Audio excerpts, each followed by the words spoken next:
Hello dear tigers, मैं DK sir. बच्चों, आज का सेशन बहुत ही ज़बरदस्त रहने वाला है। आज हम पढ़ेंगे कॉम्प्लेक्स नंबर के बारे में, और कॉम्प्लेक्स नंबर में जो पिछली वीडियो जो मैंने आपको बताया था वहाँ से हम आगे बढ़ेंगे। आज के टॉपिक में हम जो कवर करेंगे वो रहेगा कॉन्जुगेट, इसके बाद रहेगा मॉडुलस, उसके बाद रहेगा आर्गुमेंट, और उसके बाद फिर रहेगा पोलर फॉर्म। और हम इसको यहाँ पे शॉर्टकट ढंग से बताएंगे। आपको पता है कि आपका जो एकेडमिक्स में इसका लेंदी मेथड है, बड़े बड़े मेथड हैं, आप कैसे उसको वहाँ पे सॉल्व करते हैं ये आपको पता ही है। लेकिन यहाँ पे हम आपको शॉर्टकट ढंग से बताएंगे कि कैसे ऐसे सवालों को एग्जाम में लगाया जाता है, और पक्का है कि एग्जाम में पूछा भी जाता है। इसलिए आप वीडियो को स्किप नहीं करिएगा, चैनल को स्किप नहीं करिएगा, भगा भगा के भी नहीं देखना, इसको लास्ट तक देखना, तभी आपको ऐसे जो शॉर्ट ट्रिक है आपको समझ में आएंगे। और आपको पता है कि मेरे सारे वीडियो जो हैं वह एक दूसरे से रिलेटेड हैं, इसलिए आपको हर सेक्शन को, हर पार्ट को देखना बेहद जरूरी है, तभी आपको समझ में आएगा। इसलिए आज का सेशन बहुत ही जबरदस्त रहने वाला है, वीडियो पे बने रहना, चैनल को स्किप नहीं करना जो है, ठीक है बच्चों। और हाँ, एक बात मैं अभी आपको मैं तुरंत बता दे रहा हूं मैं कि हमने आपको पिछली वीडियो में आपको बताया था कि हम बहुत जल्द एक खड़ग वासला सीरीज शुरू करेंगे। और बच्चों कई सारे स्टूडेंट्स लोगों के मेरे पास मैसेज आए हैं, फोन आए हैं कि सर आप ये खड़ग वासला सीरीज चलाएं अभी से जो है। तो मुझे इसको तैयार करने में, मतलब कह सकते हैं कि 15 फरवरी से हम खड़ग वासला सीरीज चलाना शुरू कर देंगे। 15 फरवरी से हमारा खड़ग वासला सीरीज चलना स्टार्ट हो जाएगा। उसमें हम एनडीए के प्रीवियस ईयर्स के क्वेश्चन का, पेपर का हम यहाँ पे स्टडी करेंगे जो है, ठीक है बच्चों। तो आप अभी से आपको बता दूं कि 15 फरवरी से हमारा खड़ग वासला सीरीज स्टार्ट हो जाएगा, ठीक है। टाइमिंग की जानकारी आपको बाद में दूंगा। आइए बच्चों, आपकी एक मोटिवेशन है, आपको एक चार्जअप भी करना जरूरी है, क्योंकि मुझे पता है कि आपकी एनर्जी ढीली हो जाती है। तो आपके लिए चार्जअप है, जो बदलता है वो आगे बढ़ता है। बिल्कुल सही बात है कि भाई जो बदलता है वो आगे बढ़ता है। अपने आप को बदलिए, अपने आप को निखारिए कि मुझे ये चीज पाना है। जब आप अपने अंदर बदलेंगे तभी आपको सफलता मिलेगी। सफलता जो होता है छोटी छोटी चीजों से मिलकर के बनती है। इसलिए जो कुछ भी बदलना हो आप बदलिए, आगे बढ़िए, ठीक बच्चों। आइए आते हैं अपने टॉपिक पे, जिसका नाम है कॉम्प्लेक्स नंबर। कॉम्प्लेक्स नंबर में बच्चों यहां पे हम देखेंगे आज का हमारा टॉपिक है क्या। आज का जो हमारा टॉपिक है मैं आपको बताऊंगा मॉडुलस क्या होता है, मापांक। मैं आपको क्या बताऊंगा आज, मापांक बताऊंगा। उसके बाद फिर मैं आपको बताऊंगा कॉन्जुगेट,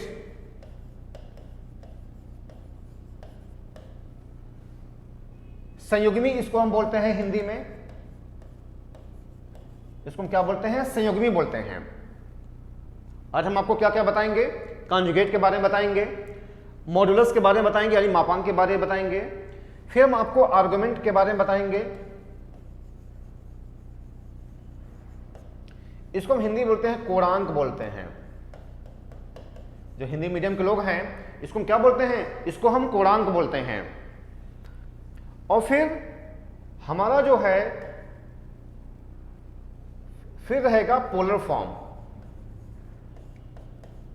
पोलर फॉर्म रहेगा, इसी को हम ट्रिग्नोमेट्रिकल फॉर्म भी बोलते हैं। इसी को हम क्या बोलते हैं, ट्रिग्नोमेट्रिकल फॉर्म भी इसी को बोलते हैं हम।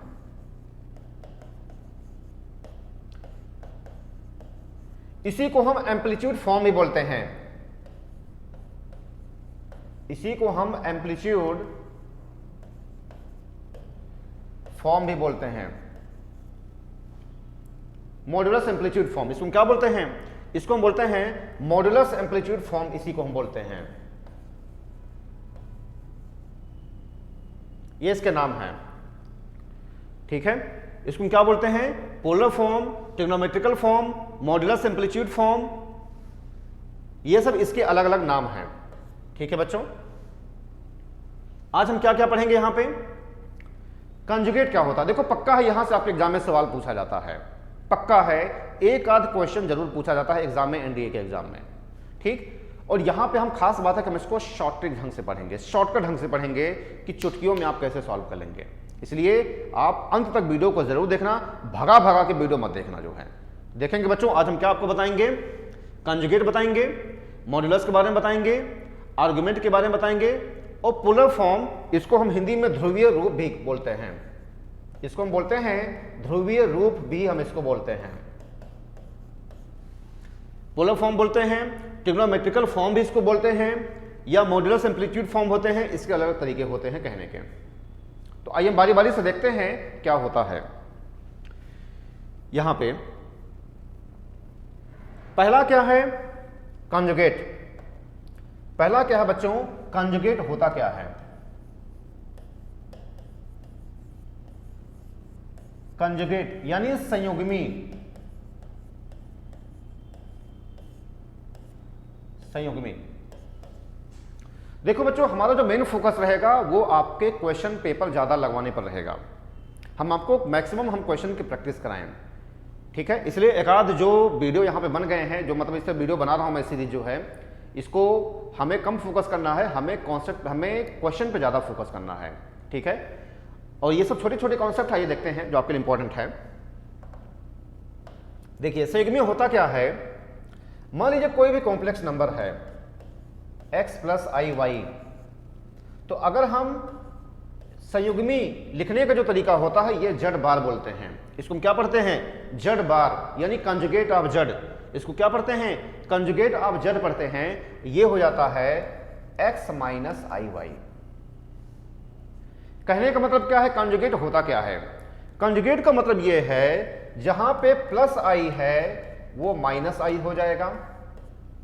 कंजुगेट यही है, जो प्लस आई है, या फिर इसको आई भी कह सकते हैं, जो आई है वो माइनस आई हो जाए, या जो माइनस आई है वो क्या हो जाए, प्लस आई हो जाए।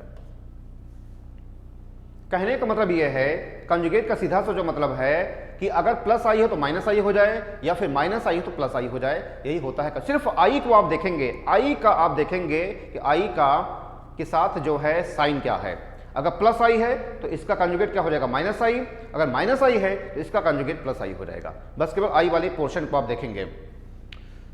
z is equal to x plus i y है तो z बार क्या हो जाएगा, x माइनस आई वाई हो जाएगा। ये जैसे अगर z इज इक्वल टू अगर है 3 प्लस 2i, तो z बार हो जाएगा 3 माइनस 2i हो जाएगा। बस इतना होता है, यानी जो प्लस आई है तो क्या हो जाएगा, ये माइनस आई हो जाएगा। इतना ध्यान रखना कि जो प्लस आई है वो माइनस आई हो जाएगा, जो माइनस आई वो प्लस आई हो जाएगा। यही होता है कंजुगेट, ठीक है बच्चों। अब आते हैं अपने अगले सेक्शन पे जिसका नाम है मॉडुलस के बारे में। अब हमारा जो अगला जो सेक्शन है वो है मॉडुलस के बारे में। मॉडुलस यानी इसको हम मापांक बोलते हैं। इसको हम क्या बोलते हैं बेटा, मापांक बोलते हैं। मॉडुलस, मॉडुलस होता क्या है, अगर z is equal to x plus i y है तो मॉडुलस z ये हो जाएगा under root x square plus y square. मेरी बात समझने क्या होता है, यहां पे अगर z is equal to x plus i y है तो मॉडुलस z क्या हो जाएगा, under root x square plus y square के। यानी इसका जो कोफिशिएंट है, यानी होता क्या है इसमें, इसमें होता ये है कि ये यहां पे हो जाएगा और ये यहां पे हो जाएगा, और अंडर रूट में हो जाएगा x square plus y square हो जाएगा, ठीक है। आइए हम आपको एक सवाल करके दिखाते हैं। जैसे z is equal to 3 plus 2i है, तो अगर हम इसके मॉडुलस z की बात करें तो अंडर रूट हो जाएगा 3 का स्क्वायर प्लस 2 का स्क्वायर हो जाएगा ये, यानी ये हो जाएगा 9 प्लस 4, यानी ये हो जाएगा रूट 13 के। मेरी बात आप समझ गए बच्चों हैं। यहां पे जब भी मॉडुलस कहा जाएगा तो अंडर रूट एक्स का स्क्वायर प्लस वाई का स्क्वायर, यानी रियल पार्ट का स्क्वायर हो जाएगा और इमेजिनरी जो पार्ट है उसका स्क्वायर हो जाएगा। ये मैंने आपको बताया है यहाँ पे। तो 3 प्लस 2i है तो क्या हो जाएगा, अंडर रूट 3 का स्क्वायर प्लस 2 का स्क्वायर हो जाएगा, यानी अंडर रूट 13 हो जाएगा। एक सवाल और हो जाए, जैसे मान लीजिए z इज इक्वल टू यहां पे कहा जाए 1 माइनस आई के, तो मॉडुलस z क्या हो जाएगा, ये अंडर रूट 1 का स्क्वायर और प्लस यहां पे हो जाएगा -1 का स्क्वायर, यानी ये हो जाएगा 1 प्लस 1, यानी बेटा ये हो जाएगा रूट 2। ये होता है मॉडुलस होता है।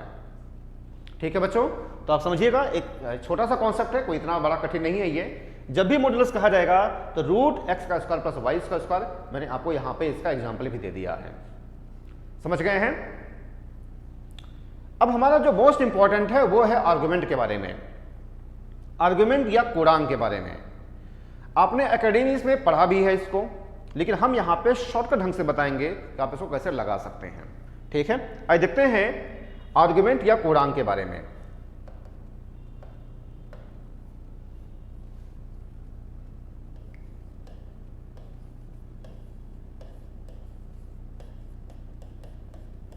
आर्गुमेंट या कोडांक ये है आर्गुमेंट या कोडांक के बारे में। आइए देखते हैं। इसमें कुछ नहीं करना है बच्चों, एक आप चार्ट याद कर लीजिए, आपने याद भी होगा, लेकिन आपको मैं एक चार्ट बता दूं, उस चार्ट को आप याद कर लेना। इस चार्ट को आप याद कर लेना। आपको पता है ये फर्स्ट क्वाड्रेंट होता है, ये सेकंड क्वाड्रेंट होता है, ये थर्ड क्वाड्रेंट होता है, ये फोर्थ क्वाड्रेंट होता है।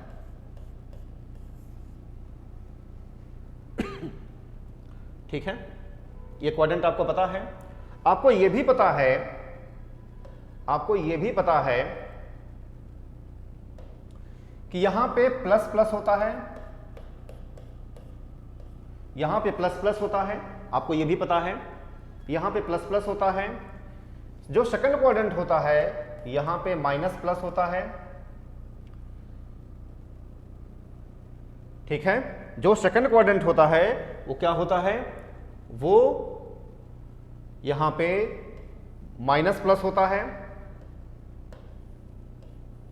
जो थर्ड क्वाड्रेंट होता है वो प्लस प्लस होता है, अब माइनस माइनस होता है, सॉरी। जो थर्ड होता है वो होता है, वो माइनस माइनस होता है थर्ड क्वाड्रेंट। जो फोर्थ क्वाड्रेंट होता है वो प्लस और माइनस होता है। आप समझ गए हैं। इस तरीके से जो फर्स्ट क्वाड्रेंट होता है वो प्लस प्लस होता है, सेकंड क्वाड्रेंट माइनस प्लस होता है, थर्ड क्वाड्रेंट माइनस माइनस होता है, और जो फोर्थ क्वाड्रेंट होता है वो प्लस और माइनस होता है। ठीक है बच्चों, अब आप देखेंगे इस चार्ट को आप याद कर लेना बेटा। यहां पे फर्स्ट क्वाड्रेंट में आप alpha is equal to theta या alpha is equal to 2 pi plus theta, इसको आप याद कर लेना। इसको क्या याद कर लेना, alpha is equal to theta या alpha is equal to 2 pi plus theta, इसको आप याद कर लेना।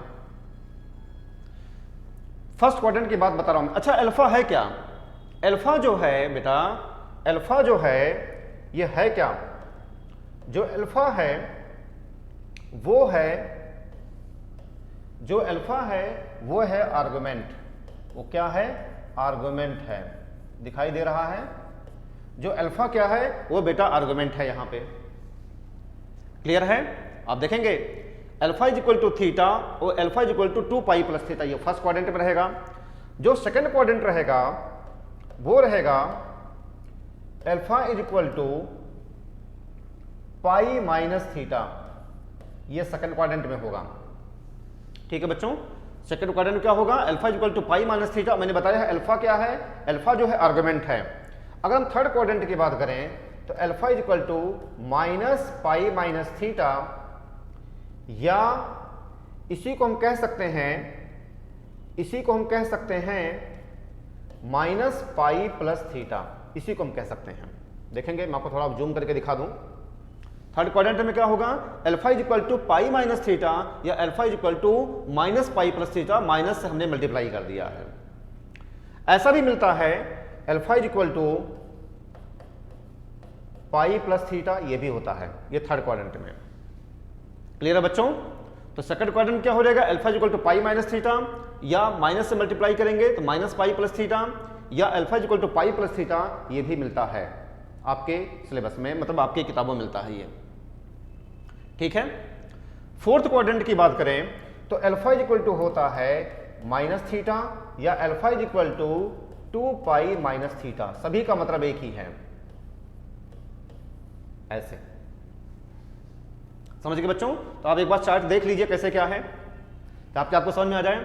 ये फर्स्ट क्वाड्रेंट है, प्लस प्लस होता है, यहां पे अल्फा इक्वल टू थीटा और अल्फा इक्वल टू क्या है 2 पाई प्लस थीटा है। आप इसको मैं छोटा कर दे रहा हूं ताकि आप इसको लिख ले, 2 पाई प्लस थीटा होगा। सेकंड क्वाड्रेंट में क्या हो जाएगा, माइनस प्लस होता है, यहां पे अल्फा क्या है पाई माइनस थीटा हो जाएगा। थर्ड क्वाड्रेंट की बात करें, alpha equal to minus pi minus theta या alpha equal to minus pi plus theta, और यह alpha equal to pi plus theta, यह थर्ड क्वाड्रेंट में होता है। अगर फोर्थ क्वाड्रेंट की बात करें, यहां पे alpha equal to minus theta या alpha equal to 2 pi minus theta, ये फोर्थ क्वाड्रेंट है। यहां पे जो होता है आपको पता भी है, यहां पे प्लस माइनस होता है। इस चार्ट को आप याद कर लेना तो आपके सवाल दनादन लगेंगे बेटा। ये चार्ट जितना बढ़िया तरीके से आप याद किए रहेंगे तो आपको सवाल लगाने में दिक्कत नहीं आएगी। ठीक है, ये रहा आर्गुमेंट के बारे में। अच्छा, कि इसमें कुछ और भी करना है? अल्फा क्या है, आर्गुमेंट है, तो पहले आप थीटा निकालिए। जब थीटा निकालेंगे तभी तो आप अल्फा निकाल सकते हैं। तो थीटा के लिए आप क्या करेंगे, थीटा के लिए tan थीटा ये होता है y बाई एक्स होता है। यानी अगर z is equal to x plus i y है, then tan theta is equal to क्या हो जाएगा, मॉड y बाई एक्स हो जाएगा। यानी i का जो कोफिशिएंट है ऊपर की तरफ रहेगा और यहां पे x का जो कोफिशिएंट है वो यहां पे नीचे की तरफ रहेगा। मेरी बात समझ रहे हैं? i का जो कोफिशिएंट है वो ऊपर की तरफ रहेगा, बाकी यहां पे इसका जो कोफिशिएंट है रियल पार्ट का वो नीचे की तरफ रहेगा। मेरी बात समझ गए हैं? तो z is equal to x plus i y, तो tan थीटा क्या हो जाएगा बेटा, मॉड y बाई एक्स हो जाएगा। ये क्लियर है? अब आप यहां से फिर क्या करेंगे, यहां से फिर आप अल्फा की वैल्यू निकालेंगे।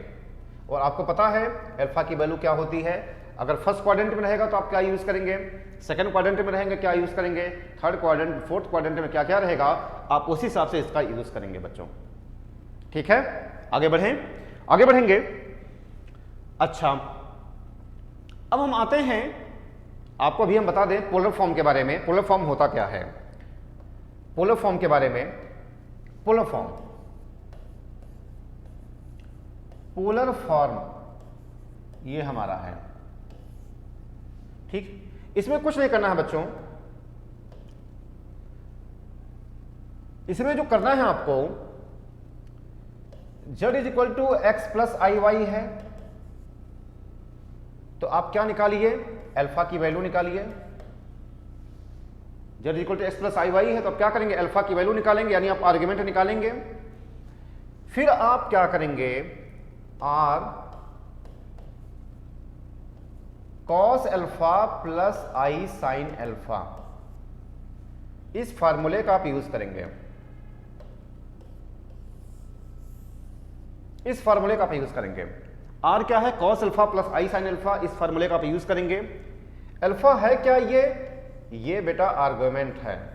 ये है क्या, ये आर्गुमेंट है, यानी आर्गुमेंट निकालेंगे यहां से और यहां पे इसकी वैल्यू पुट कर देंगे। क्लियर है? आर क्या है, मैंने बताया है कि आर जो है, जो आर है,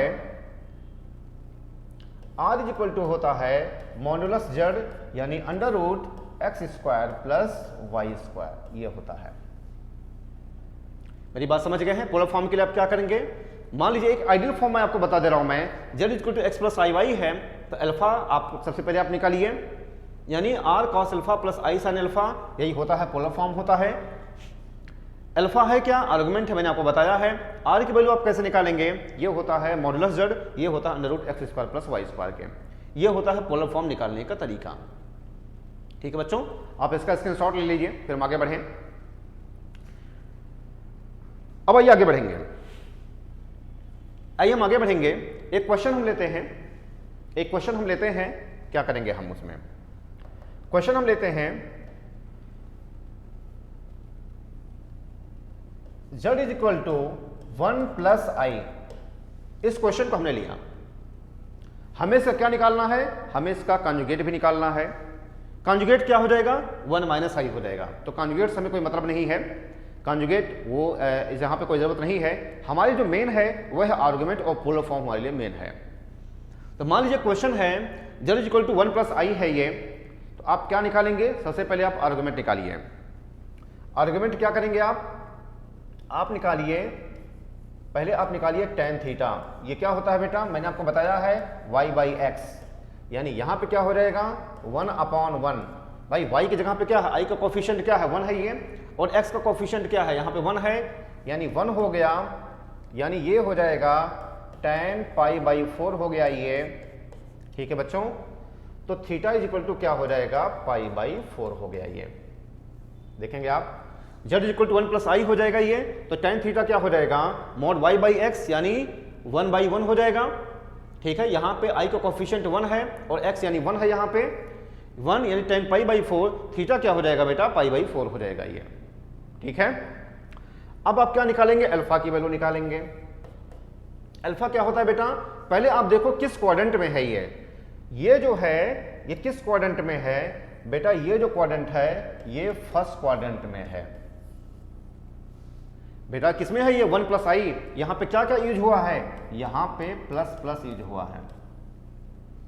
आप मेरी बात समझ रहे हैं? यहां पे क्या यूज हुआ है? यहां पे प्लस प्लस यूज हुआ है। तो ऐसे सिचुएशन में किस क्वाड्रेंट में है? ये फर्स्ट क्वाड्रेंट में है। ठीक है, तो फर्स्ट क्वाड्रेंट मैंने आपको क्या बताया है? Alpha is equal to theta होता है। ये आप जाकर के वहां पे देखेंगे जो मैंने लिखवाया है। अल्फा इज इक्वल टू क्या होता है बेटा? थीटा होता है। ये हो जाएगा पाई बाई 4 का मामला हो गया। ये हो गया बेटा आर्गुमेंट। अल्फा क्या हो गया बेटा? ये हो गया आर्गुमेंट हो गया। ये बेटा क्या हो गया? ये आर्गुमेंट हो गया। ये क्लियर है? ये आप समझ गए हैं? tan थीटा निकाला, ये फर्स्ट क्वाड्रेंट में है, 1 प्लस आई के फर्स्ट क्वाड्रेंट में है, तो अल्फा इज इक्वल टू क्या होता है? थीटा होता है, यानी पाई बाई 4। ये आर्गुमेंट निकल गया ये। ठीक है, अब आप इसके पोलर फॉर्म की बात करें तो पोलर फॉर्म हमारा फार्मूला जो होता है, मैंने आपको बताया फार्मूला पोलर फॉर्म का, r cos alpha plus i sine alpha. ये मैंने आपको फार्मूला बताया है। ठीक है, और आर क्या होता है? पहले आप आर की वैल्यू निकालिए। आर होता है मॉडुलस जेड होता है अंडर रूट 1 प्लस 1 का स्क्वायर प्लस 1 का स्क्वायर हो जाएगा ये। भाई जेड इज इक्वल टू क्या है? 1 प्लस आई है ना, यहाँ पे x और y क्या है? 1 1 है, तो अंडर रूट x का स्क्वायर प्लस y का स्क्वायर हो जाएगा ये, यानी ये बेटा हो जाएगा रूट 2 हो जाएगा ये। ठीक है, तो इसका जो पोलर फॉर्म हो जाएगा, इसका जो पोलर फॉर्म हो जाएगा, पोलर फॉर्म की अगर हम बात करें, ये बेटा क्या हो जाएगा? यहाँ पे पोलर फॉर्म हो जाएगा, ये हो जाएगा रूट 2 हो जाएगा, और फिर यहाँ पे कॉस अल्फा यानी cos pi by 4 plus i sine pi by 4। ये हमारा आंसर हो जाएगा पोलर फॉर्म का। क्या हो जाएगा? Root cos pi by 4 plus i sine pi by 4, ये हमारा आंसर हो जाएगा। ठीक है बच्चों, आप समझ गए हैं? तो एक एक करके आप इसको दिमाग में बैठा लीजिए कि पोलर फॉर्म आर्गुमेंट वगैरह कैसे निकाला जाता है। ठीक है, आपके एग्जाम के लिए बहुत ही मोस्ट इंपॉर्टेंट है आर्गुमेंट और पोलर फॉर्म। ये मैं आपको बेसिक बता रहा हूं, मैं बेसिक सम सही है। इसमें ट्रिग्नोमेट्री भी यूज होता है, लेकिन सभी का मेथड एक ही होता है। ठीक है, एक सवाल और देखते हैं। एक सवाल और देखते हैं। यहां पे z इज इक्वल टू है, यहां पे -1 प्लस रूट 3i ये दिया है। एक क्वेश्चन है यहाँ पे, ये सब एग्जाम में पूछे गए सवाल हैं। ये सब एग्जाम में पूछे गए सवाल हैं, आप ध्यान दीजिएगा। -1 प्लस रूट 3i है, तो आप क्या करेंगे? हमें इसका क्या निकालना है? आर्गुमेंट निकालना है, पोलर फॉर्म निकालना है। अगर आप इसके r की वैल्यू की बात करें, r क्या हो जाएगा? मॉडुलस जेड, यानी ये हो जाएगा रूट -1 का स्क्वायर और प्लस रूट 3 का स्क्वायर। ठीक है बेटा, ये क्या हो जाएगा? रूट 1 प्लस क्या हो जाएगा? 3, यानी ये क्या दे देगा? ये रूट 4 हो जाएगा, यानी 2 हो जाएगा। देखेंगे r की वैल्यू क्या हो जाएगी? -1 का स्क्वायर प्लस रूट 3 का स्क्वायर, 1 प्लस 3 यानी रूट 4 यानी 2 हो जाएगा ये। ठीक है बच्चों, यहां तक। इसके बाद फिर हम देखेंगे, ये हमने r की वैल्यू निकाल दिया। अब हम देखेंगे tan थीटा क्या होता है? Mod y by x. ठीक है, यानी रूट 3 अपॉन क्या हो जाएगा बेटा? -1। ठीक है, ये समझ गए हैं। ये क्या दे देगा, √3 दे देगा। √3 किसकी वैल्यू होती है, tan 60 डिग्री की वैल्यू होती है। tan 60 डिग्री का मतलब हो जाएगा π/3 हो जाएगा। ये किसकी वैल्यू होती है, ये tan 60 डिग्री की वैल्यू होती है। tan जो 60 डिग्री होता है वह π/3 होता है। ठीक है बेटा, तो थीटा क्या हो जाएगा, ये π/3 हो गया। अब आपको क्या निकालना है, आपको निकालना है अल्फा के बारे में। आपको क्या निकालना है बेटा, अल्फा के बारे में। और किस क्वाड्रेंट में है ये किस क्वाड्रेंट में है, माइनस प्लस है, ये माइनस प्लस यूज हुआ है। तो ये किस क्वाड्रेंट में है, देखो माइनस और प्लस यूज हुआ है। ये किस क्वाड्रेंट में है, ये सेकंड क्वाड्रेंट में है। ये किस क्वाड्रेंट है बेटा, माइनस और प्लस यूज हुआ है। ये किस क्वाड्रेंट में है, ये सेकंड क्वाड्रेंट में है। ठीक है, आप मेरी बात समझ रही है। ठीक है, तो सेकंड क्वाड्रेंट में अल्फा क्या होता है, मैंने आपको बताया है। जो सेकंड क्वाड्रेंट में अल्फा होता है पाई माइनस थीटा होता है। पाई माइनस थीटा होता है। ये पाई की वैल्यू कितनी है, पाई की वही वैल्यू रहेगी और थीटा की वैल्यू क्या हो जाएगा, π/3 यानी 2π/3 हो जाएगा। यानी अल्फा क्या हो जाएगा, 2π/3 हो जाएगा। यही होता है आर्गुमेंट होता है। ये क्या होता है बेटा, यही होता है आर्गुमेंट होता है। मेरी बात समझ गए हैं, मेरी बात समझ गए हैं ये। ठीक है, सेकंड क्वाड्रेंट में है तो सेकंड क्वाड्रेंट में क्या होता है, पाई माइनस थीटा होता है। ये मैंने आपको बताया है। सेकंड क्वाड्रेंट में जब होता है पाई माइनस थीटा की वैल्यू कितनी है, π/3 है, 2π/3 हो गया। अल्फा क्या हो जाएगा, 2π/3 हो जाएगा। ये हमारा आर्गुमेंट हो गया। ये अगर हम इसकी बात करें पोलर फॉर्म के बारे में, अगर हम बात करें पोलर फॉर्म, जो पोलर फॉर्म हो जाएगा, पोलर फॉर्म जो हो जाएगा, क्या बताया है मैंने, r cos alpha plus i sin alpha, यही तो बताया है आपको। तो r की वैल्यू कितनी है, r की वैल्यू हमने निकाली है, यहाँ पे 2 आया है। r की वैल्यू देखो यहाँ पे 2 आया है, तो यहाँ पे 2 हो गया। और फिर क्या हो जाएगा, cos अल्फा की वैल्यू कितनी है, 2π/3 और प्लस i sin क्या हो जाएगा, 2π/3। ठीक है बेटा, ये इसका पोलर फॉर्म हो जाएगा। ठीक है, समझ गए हैं। चलिए एक सवाल और हो जाए, एक सवाल और हो जाए ताकि आपका सब कुछ क्लियर हो जाए। एक सवाल और हो जाए। एक क्वेश्चन है यहां पे, एक क्वेश्चन है यहां पे, ये एग्जाम में पूछे गए सवाल हैं। ये दिया गया है -1 + i दिया गया है। कोई दूसरा सवाल ले लें, कोई दूसरा सवाल ले लें। यहां पे दिया गया है -3, यहां पे दिया गया है -3√2, z = है -3√2 और +3√2i दिया गया है। क्वेश्चन क्या है, z = -3√2 और +3√2i दिया गया है ये। ठीक है, ये क्वेश्चन हमारा है। आपको बताना है पोलर फॉर्म में। ठीक, तो कुछ नहीं करना है, पहले आप r की वैल्यू निकालिए। ये मॉडुलस z हो जाएगा, √-3√2 का स्क्वायर हो जाएगा ये, और प्लस यहाँ पे 3√2 का स्क्वायर हो जाएगा ये। ठीक है, ये हो जाएगा बेटा, ये कितना हो जाएगा, 3 × 9 18 हो गया। और यहाँ पे क्या हो जाएगा, ये भी 18 हो जाएगा। यहाँ पे हो जाएगा √36 यानी 6 हो जाएगा r की वैल्यू। ठीक है, ये एग्जाम में पूछे गए सवाल है, ध्यान देना, ये एनडीए के पूछे गए सवाल है। ये r की वैल्यू हो गई है। अब हम निकालते हैं tan थीटा। tan थीटा क्या होता है, mod y/x होता है। यानी यहाँ पे हो जाएगा 3√2 अपॉन -3√2 है यहाँ पे। यानी क्या हो जाएगा, ये इससे कट गया, यानी यहाँ पे 1 बचा। ये यहाँ पे क्या बचा बेटा, यहाँ पे 1 बचा। ये तो 1 की वैल्यू क्या होती है, 1 की वैल्यू क्या होती है, tan π/4 होता है। ठीक है, तो थीटा क्या हो जाएगा, π/4 हो गया ये। ठीक है, ये थीटा हो गया ये। अब किस क्वाड्रेंट में है ये माइनस प्लस यूज हुआ है। माइनस प्लस किस क्वाड्रेंट में है, ये सेकंड क्वाड्रेंट में है। तो सेकंड क्वाड्रेंट में क्या हो जाएगा, सेकंड क्वाड्रेंट में जो होता है अल्फा = होता है π-θ होता है। ये मैंने आपको बताया है। ठीक है, तो π-θ की वैल्यू क्या है, π/4 है, यानी 3π/4 हो गया ये। ठीक है बच्चों, यहां तक मेरी बात समझ गए हैं?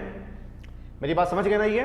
अब आपसे कहा जाए पोलर फॉर्म के बारे में, तो पोलर फॉर्म क्या होता है? जो पोलर फॉर्म की अगर हम बात करें तो पोलर फॉर्म क्या हो जाएगा? आर की वैल्यू कितनी है? 6 है। cos 3π/4 और प्लस i sin 3π/4, ये हमारा आंसर हो गया, पोलर फॉर्म हो गया। मेरी बात समझ गए बच्चों? यहां पे कैसे हुआ? पहले हमने क्या निकाला? आर की वैल्यू निकाला, 6 हो गया। tan थीटा निकाला, π/4 आ गया। सेकंड क्वाड्रेंट में है ये, तो पाई माइनस थीटा यानी 3π/4 हो गया। पोलर फॉर्म निकाल लिया, r cos alpha plus i sin alpha. Alpha क्या है? ये आर्गुमेंट है ये। ठीक है बच्चों, आप समझ गए हैं? तो आप इसी तरीके से सवालों को लगाएंगे जो है। अब आपके लिए होमवर्क है। होमवर्क ये है, होमवर्क है आपके लिए, ये एक टास्क मैं आपको दे रहा हूं, मैं आपको उसको जरूर लगाना है। z इज इक्वल टू है -1, z इज इक्वल टू है यहां पे आपके लिए होमवर्क है -1 प्लस i है, आपको इसको बताना है। और यहां पे अगर हम इसके ऑप्शन की बात करें, यहां पे माइनस इसको 1 प्लस i कर लीजिए। चलो इसी का जवाब देना है, आपके लिए होमवर्क है, आपको इसका बताना है, आर्गुमेंट बताना है और आपको इसका बताना है, पोलर फॉर्म बताना है। ये आपके लिए होमवर्क है। ठीक है बच्चों, ये आपके लिए होमवर्क है। z is equal to -1 plus i है, आपको इसका बताना है, आर्गुमेंट बताना है, पोलर फॉर्म बताना है। आपको इसका जवाब कमेंट बॉक्स में देना है। अगर आपको आता है तो आप इसका जवाब कमेंट बॉक्स में दीजिएगा, अगर नहीं आता है तो भी आप कमेंट बॉक्स में जरूर जवाब दीजिएगा, तो मैं आपको वहां पे बता दूंगा। ठीक है बच्चों, तो मैं ऐसा करता हूं कि आपको समझ में आ गया होगा। बच्चों अगर आपको मेरा वीडियो पसंद आया है तो आप इसको लाइक करिए, शेयर करिए, सब्सक्राइब करिए, हर उस व्यक्ति के पास शेयर करिए जिसको ऐसे बेसिक वीडियोज की जरूरत है। हर उस व्यक्ति के पास शेयर करिए जिसके पास वो सुख सुविधाएं नहीं हैं, जो कि किसी बड़े शहर में किसी बड़ी कोचिंग में जाकर के एडमिशन ले सके, वो पढ़ाई कर सके। तो मेरा ये जो वीडियो है उसके पास भेज करके उसके जीवन में एक आमूलचूल परिवर्तन ला सकते हैं। ठीक है बच्चों, तो आप इसको, अगर आप नए हैं तो जो वो सब्सक्राइब करें, जो पुराने लोग हैं वो नोटिफिकेशन बेल को जरूर दबाएं, ताकि आपको ऐसे जबरदस्त कंटेंट मिलते रहें और ये कहीं से भी इसकी कोई कमी ना हो पाए। मेरे हर सीरीज को देखना बेहद जरूरी है, क्योंकि हर सीरीज का जो कनेक्शन है एक दूसरे से है। इसलिए अगर आप मेरे चैनल से जुड़े हुए हैं, मेरे वीडियो जुड़े हुए हैं, तो आपको सारे पार्ट को देखना बेहद जरूरी है। ठीक है बच्चों, अगर आपके कोई भी सुझाव होते हैं तो आप उसको भी कमेंट बॉक्स में जरूर जाकर के लिखें। आपकी अगर कोई भी क्वेरी होती है तो आप उसको भी कमेंट बॉक्स में जरूर जाकर के लिखें। अगर आप ये चाहते हैं कि मैं अगला वीडियो किस टॉपिक पे बनाऊं, अभी तो मैंने अपने हिसाब से यहाँ पे टॉपिक मैंने चूज किया है। अगर आप ये चाहते हैं कि मैं अगला वीडियो किस टॉपिक बनाऊं तो उसको भी आप कमेंट बॉक्स में जरूर जाकर के लिखें। मैं सारे कमेंट्स जरूर पढ़ता हूं और उनका मैं जवाब देने की मैं कोशिश भी करता हूं। ठीक है बच्चों, चलिए आज बस यहीं तक। बच्चों एक बात और आपके इन्फॉर्मेशन है कि 15 फरवरी से हमारा जो खड़गवासला सीरीज स्टार्ट होने जा रहा है, तो जो कुछ भी सीरियस जो स्टूडेंट हैं, जो वास्तविक रूप से एनडीए क्वालिफाई करना चाहते हैं, तो उसके पास हमारा इन्फॉर्मेशन जरूर पहुंचा दें कि 15 फरवरी से हम खड़गवासला सीरीज चलाने जा रहे हैं। मेरा सिर्फ एक ही उद्देश्य है कि यहाँ पे आपको खड़गवासला सीरीज पहुंचाना। और ध्यान रखिएगा, मैं इस बोर्ड पे एक भी ऐसी चीज नहीं लिखूंगा जो कि आपके एग्जाम में ना पूछी जाती हो। इसलिए एक भरोसा मान करके मेरे साथ आप जुड़ें, मेरे चैनल से जुड़ें। ठीक है बच्चों, और मैंने एक ग्रुप भी बनाया है, आप इस ग्रुप में जुड़ सकते हैं। मेरा फोन नंबर है, आपको अगर कुछ भी मुझसे बात करनी है तो आप इस नंबर पे मुझसे डायरेक्ट जुड़ सकते हैं। ये मेरा फोन नंबर है, आप इसमें डायरेक्ट मुझसे अपनी बात कह सकते हैं। अगर कोई भी कुछ बात कहनी है, कुछ भी पूछना है, ये मेरा फोन नंबर है। मैंने एक ग्रुप बनाया है टाइगर्स क्लब करके, टाइगर्स क्लब। हमें टाइगर चाहिए, हमें जिहादी बंदे चाहिए, हमें टाइगर चाहिए, हमें जिहादी बंदे चाहिए जो वास्तविक रूप से एनडीए क्वालिफाई करना चाहते हैं। ठीक बच्चों, तो मेरा फोन नंबर है, आप इसमें कैसे जुड़ेंगे, आप यहाँ पे फोन करके आप पता कर सकते हैं कि कैसे हम इसमें जुड़ सकते हैं। ठीक है बच्चों, चलिए बच्चों आज बस यहीं तक। अब बच्चों जिस तरीके से आप मेरे वीडियो को पसंद कर रहे हैं, आपका बहुत बहुत धन्यवाद। इसी तरीके से मेरे चैनल पर आते रहिए, लाइक करते रहिए, शेयर करते रहिए, सब्सक्राइब करते रहिए, हमारा उत्साह बढ़ाते रहिए। इसके लिए एक बार फिर आप सभी का हृदय की गहराइयों से बहुत बहुत धन्यवाद। जय हिंद, जय भारत।